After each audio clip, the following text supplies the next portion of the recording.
So the biggest mistake I've made in recent times is taking this thing out of storage. I pulled it out because I needed a car to teach my daughter-in-law how to drive stick-on, and I figured slant six, 3 on the floor, perfect. So I got it running.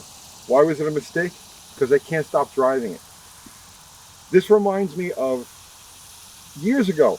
I picked up a free Kawasaki KH400. I was big into two-stroke street bikes. Then I had the big triples, the H1s and H2s, and I was even into sport bikes at the time. I had a TL1000 and a 900RR, but I found this derelict KH400, and I felt bad for it. So I said, you know what?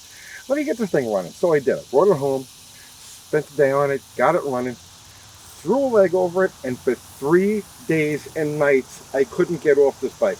It was just the happiest, most pleasant. I can't begin to explain to you just how, like, the world went away on this motorcycle. It didn't have the terrifying power of the, of the bigger ones. It was just mellow. It was great. It was like riding, like attached to a rubber band. It was like, whoa. It made all the right sound. And for 3 days, I couldn't get off this bike. That's what I'm going through with this Duster right now for 3 days now. I can't stop driving it. But let's talk about Dusters in general, because lately these things have become super hot, which is funny because nobody wanted them for the longest time. Nobody wanted them for years, decades. This was the Al Bundy car. It got no respect. And there were reasons for that. And that's pretty much what I'm going to show you with this car. The quirks and the weirdnesses of the Plymouth Duster. These things, to understand the Duster, you have to understand where it came from, and you have to understand the car it was replacing, which was the 1967 through 69 Barracuda. That had been knocked up to the E-body platform, and Plymouth wanted a car to fit in its place. So it had the Valiant as the regular, and it wanted the step-up car, right? Or the one that looked like the Nova. 1968 Nova was a game changer. It was square in the front, just like this, just like the earlier Novas, but it had that semi-fastback roof and the bulge over the rear quarters. And that was the thing in 1968. Cars had hips, right? The back quarter bulged out. It had that contour. And also Chrysler was on the verge of the fuselage era. So that idea fit. Now, the Barracuda, which had been kicked up to the E-body, was a mistake that Chrysler made, because what they did was they took their economy platform and they made it all fresh sheet metal for it. So the car has unique sheet metal from bumper to bumper. The fenders, the doors, the quarters, the roof, nothing interchanges with any other A-body, except the cowl. The cowl is universal to all 1967 through 76 A-body cars. And this was the only piece that the 67 through 69 Barracuda shared with the fleet. So Chrysler invests a lot of money in a unique body for this car, but doesn't sell nearly as many as it thought it would. They figured they would have close to Mustang sales. It didn't get it. It's a beautiful car, but it didn't really catch on. It was the fish car, and everybody wanted the pony car. So, at any rate, when they decided that they were going to kick that nameplate up to the E-body, the Duster was the car chosen to fit in its place. Given the mistake that they made with making the A-body Barracuda so unique, the bean counter said, right, make it look like a Nova, but it has to fit. Everything else has to be interchangeable. And here's something you need to know about the 1967 through 76 A-bodies. And it doesn't matter if it's Dodge, Plymouth, 2-door, 4-door, they're all exactly the same. This door's skin is in these lines that are in the door. This minor curve here, this line, and this curve are universal to all 1967 through 76 A-bodies, except that Barracuda. So the designers were given the parameters of it has to fit that stamping. So do whatever you have to do with the front fenders, do whatever you have to do with the rear quarter panels, but it's got to fit this stamping. So that's what they worked with. So, given that this was an adaptation instead of a ground-up design like the Nova was, they had to do some things that didn't really make it the most cohesive car. It's got a lot of quirks. Like, for instance, when they bulged the quarter like this, they had to transition to the roof. No, with the wider, with the standard roof that was found on the Darts and the two-door Valiants, it didn't work. It became a square. So they tapered in the C-pillar, and then in order to make that work, they narrowed up this part of the roof. So this is about 1.5 inches, almost 2 inches narrower than the equivalent Dart. Let's use the Dart. Now what happens is if you're 6 foot tall, I'm not, I'm 5'11", right, on a good day. But if you're 6 foot tall or better, when you get in these cars, you'll almost always bang your head on it because of the way this roof is set. It's not any lower, it's just closer to the seat. So when you go to lower yourself in, there you go. I have a lot of head trauma from getting in and out of these cars. The other side effect to that is that the drip rail is almost completely useless. If you've got the window down, when it's even drizzling, it rains directly on your shoulder. There's just nothing here. These are like little things. The A-pillars are different than any other A-body. And even to make this transition, they couldn't do the window trim the way they did on all of the other A-bodies. So they actually used the normal straight strip, and then they had to add these corner pieces because the contour was completely different. But it is a very pleasing roof line, and it fits that fuselage style. Car is definitely a little weird. It's got that rigid straight line, you know, from the front, and then this beautiful curvature and all of this in the back. The trunk lid was another thing. First year only Dusters didn't have this ridge right here. And what would happen was people would slam the trunk lid on a 70 Duster and it would dent in. Or they would go to cop a seat on it and it would just crush. So they added this rib almost all the way through the 1970 model year. So 1971 new, they all have this. The one really weird, unforgivable quirk, and when I say unforgivable, I mean it's a problem with the Duster. I'll get to that in a minute. But first I want to talk about the different models that they had. So the Duster has, the Duster body has several incarnations. So you've got the Demon, the Dodge Demon, 1971, 1972. And then the Dodge Sport, 1973 to 1976. And those cars are Dusters with Dodge sheet metal on the front. There's no difference. And if you're a psycho purist like I am, you don't even consider them Dodgers because they're built on a 108-inch wheelbase Valiant chassis or unibody instead of the 111-inch Dart unibody. So they're there. And the 1971 Demon in particular is schizophrenic because it has the squared off smaller Plymouth marker lights in the back, and then it has the long tapered Dodge marker lights in the front. So you can always spot a 71 Demon by that little mix match there. But yeah, those cars, the Demon and the Dart Sport, just had the Dart sheet metal, slightly different contour for the wheel opening over here, Dodge grills, and they had taillights to match. So, but other than that, they are Dusters. They had, oh God, there were so many different variations of this car.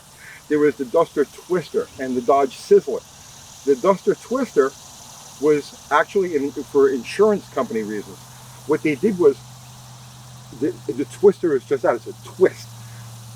It had all of the dress-up stuff. It had the rally wheels, it had hood scoops, which are the only Duster bodied car that came with those twin hood scoops, like they put on the Darts and the Super Bs. It had the scoops, it had stripe, it had Twister on the back quarter panel over there. It had the rally gauges, it had all of the dress-up things, but you could only get it with a slant 6 or a 318. You couldn't get a 340 in that car. So, you know, that was the twist. It was like, oh, it looks like it's got all the guts, but it has nothing. There was the Gold Duster, which was just a trim option. There was the Space Duster that had a fold-down back seat. And that was a bit of a problem because it required a whole different unibody structure in the back because the package tray and an X-brace behind the back seat are part of the unibody. So when they did the Space Duster, they had to reconfigure the whole framework inside the car there. There was the Hang 10, which was it was a gimmicky thing. It was just a color package, a color and fabric package. And then there was the Feather Duster, and I had one of these way back when they were almost new.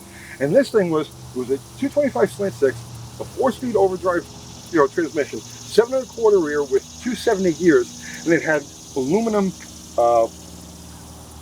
door hinges, aluminum bracing under the hood, aluminum bracing under the trunk lid, aluminum bumper brackets to get weight down. And these things in 1976, it was 1 year only, 1976, reported to get 38 miles to the gallon. I don't remember getting anywhere near that with mine, probably closer to like 28. But yeah, the EPA tests on that car in that era, they got 38 miles to the gallon on the highway. Here were other models. The one model that they never produced, but would have been like the trick, was the Duster CK. This was supposed to be for 1970. So the Duster CK was a low trim car, nothing flashy at all, hubcaps, the whole 10 yards, but with a 340. The CK stood for Clark Kent, right? And the trick with this was when you open the hood, this mat was in the Superman logo, and it had the 340 with all of the dress-up options on it. And that never made it past a prototype or two. So yeah, the Duster CK would have been, but anyway, yeah, fit and finish, not the best. And they're known to be rattle traps, and that's fine. Only this one doesn't rattle. This one's really tight.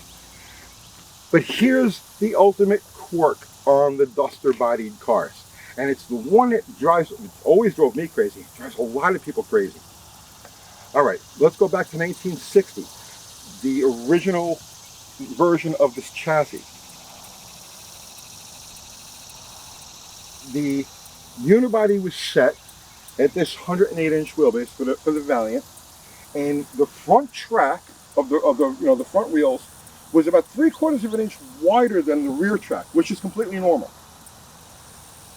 When they reconfigured the unibody for 1967, in order to fit the big block in the car, they widened the frame rails by 2 inches.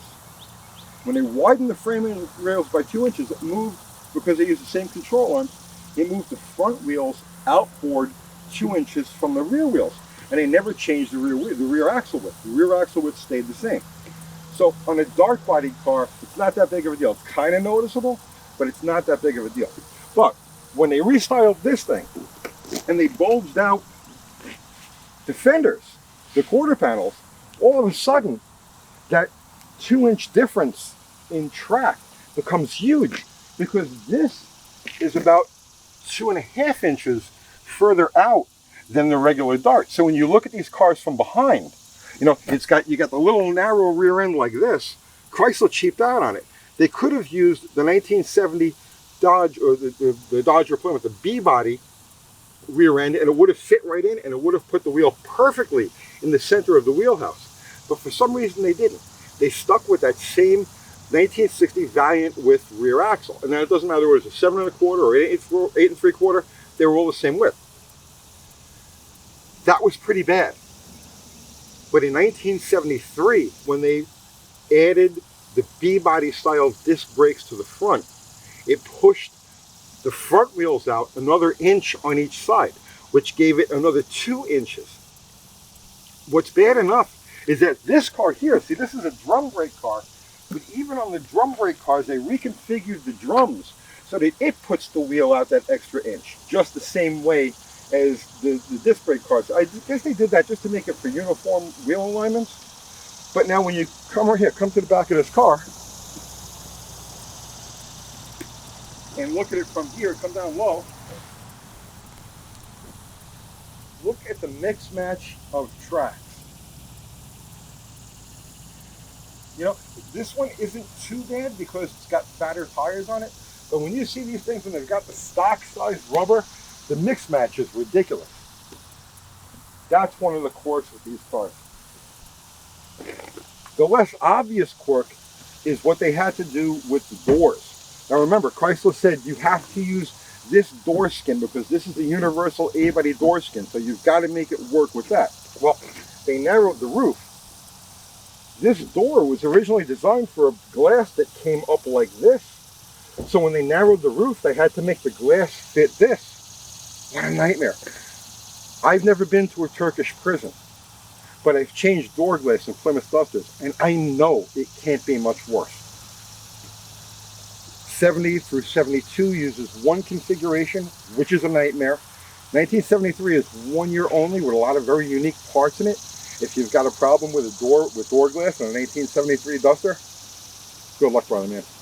And in 74 through 76 is another model. But that's just as bad as 70 through 72. There's no fun to be found in the doors of these cars. But there's a lot of fun to be found driving them. And if you take a slant 6 car like this, with this 3-speed, you know, they used to say slant 6s, you know, they vibrate, or even just inline 6s, they vibrate. They don't vibrate, they purr, especially with a manual transmission. It's just the most soothing, happiest driving around. If you're looking to burn rubber with it, if you're looking at, you ain't gonna get it out of that. But when you take this car the way it was designed from the factory, the drivetrain package, the gear spacing, everything about it, and you drive it as it was intended, as just like a regular car, it's just magic, and you just can't stop driving it. So now I'm stuck with this thing. I've got Duster on the mind. I went and I didn't want to touch this. We still have other projects we have to finish. We were getting ready to bring our slant race car over to the shop to get working on that again. But I was like, no, all of a sudden I'm a Duster fanatic again. So I ordered the paint for it. I started working on some of the dents that are on the thing. I got to get it in paint. I got to make this thing pretty. I even did something that in 40-something years of screwing around with these cars I have never once done. This is the first for me. I put this thing on. I put one of those on. I don't even know what the damn thing does. You gotta love these cars. I'm gonna drive around some more. I'll see you tomorrow.